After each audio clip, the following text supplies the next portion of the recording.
प्रधानमंत्री मोदी अगर राजनीति से लेंगे संन्यास तो किस नए चेहरे का होगा राज्याभिषेक। गृह मंत्री अमित शाह ने बताया 2024 में कौन होगा पीएम पद का चेहरा। नीतीश को लेकर कह दी बड़ी बात। 2024 में बीजेपी नहीं चलेगी एकला, क्षेत्रीय क्षत्रपों के साथ साधेगी सत्ता का समीकरण।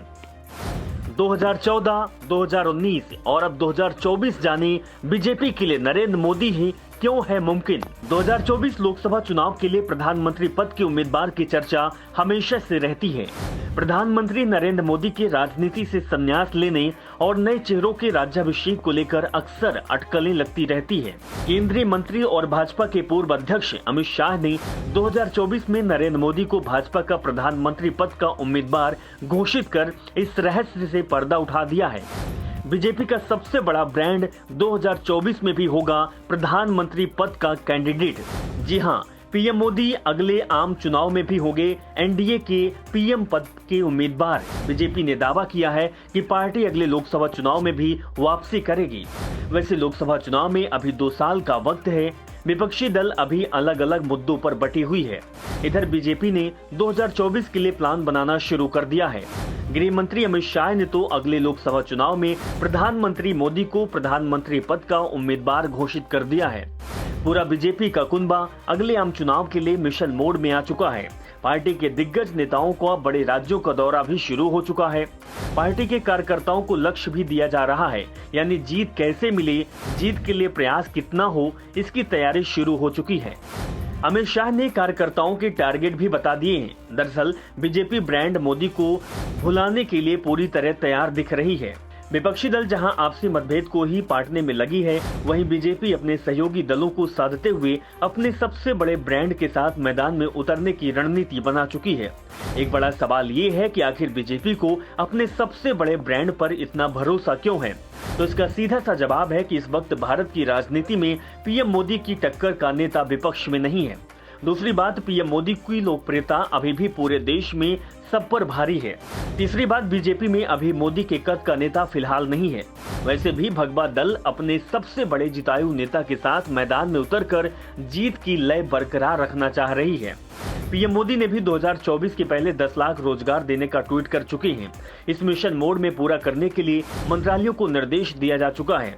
यानी बीजेपी हर वो तैयारी रणनीति बना रही है जहां से चूक की गुंजाइश नहीं हो। लोकसभा चुनाव में बीजेपी कैंडिडेट पीएम मोदी के सामने विपक्ष बिल्कुल कमजोर दिख रहा है।